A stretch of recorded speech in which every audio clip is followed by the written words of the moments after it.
In the early hours of 13th May 2022, rainfall and thunderstorm had prevailed in most places in Meghalaya. Water bodies had swelled up only to wreak havoc and cause chaos all around. Many places in East and West Khasi Hills and a few places in the Jaintia Hills had been greatly affected by the floods.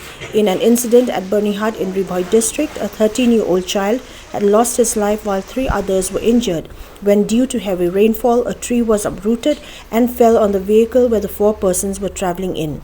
Many cases wherein people were stranded in various places was also reported from across different districts of the state.